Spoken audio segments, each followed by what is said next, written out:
Assalamualaikum warahmatullahi wabarakatuh. Perkenalkan, kami dari kelompok 4 yang beranggotakan Khairu, Alesa, Omar, Alea, Asyira, Bayu Kurniawan, Satria, Andi, Eman, dan Devan. Dalam video kali ini kami ingin membahas tentang interaksi sosial.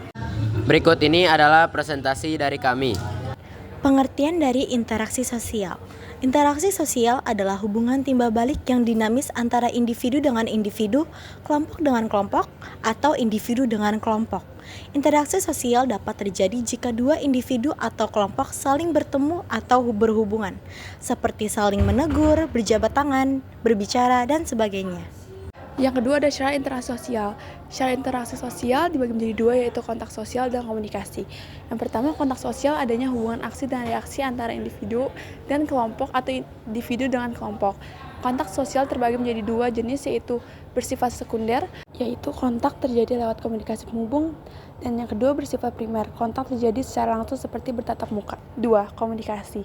Proses penyampaian pesan dari individu kepada orang lain, baik secara langsung ataupun dengan alat perantara, agar orang lain tersebut dapat merespon. Komponen komunikasi meliputi contoh syarat interaksi sosial. Yang pertama, kontak sosial bersifat primer, berjabatan tangan setelah rapat. Yang kedua, kontak sosial bersifat sekunder, langsung mengikuti rapat secara daring menggunakan Zoom. Yang ketiga, kontak sosial bersifat sekunder tak langsung, mengirim pesan menggunakan aplikasi chat atau WhatsApp. Bentuk interaksi sosial. 1. Imitasi. 2. Identifikasi. 3. Sugesti. 4. Motivasi. 5. Simpati. 6. Empati. Pengertian bentuk interaksi sosial. 1. Perbedaan sugesti dan motivasi.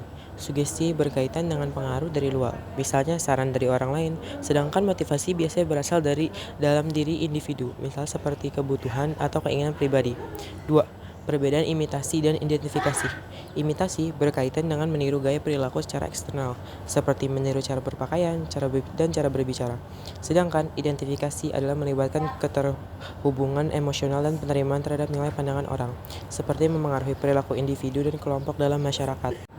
3. Perbedaan simpati dan empati. Simpati adalah perasaan kasihan atau kepedulian terhadap orang lain yang sedang mengalami kesulitan atau penderitaan. Sedangkan empati kemampuan untuk memahami dan merasakan perasaan orang lain seolah-olah kita berada di posisi mereka. Selanjutnya ada contoh interaksi sosial. Yang pertama ada sugesti, yaitu pemberian pengaruh saran dari beberapa pihak untuk melihat perspektif. Dan juga motivasi, yaitu mendapatkan sebuah penghargaan berkat dorongan yang dilakukan dengan penuh rasa tanggung jawab. Contoh interaksi sosial. Imitasi, meniru ibu melalui gaya hidup. Identifikasi, meniru idola. Dan selanjutnya ada empati, yaitu mendukung orang terdekat dalam mengalami masalah yang membutuhkan dukungan. Dan yang terakhir adalah simpati, yaitu memahami perasaan seorang teman. Terima kasih telah menonton dan menyimak video presentasi dari kami. Wassalamualaikum warahmatullahi wabarakatuh.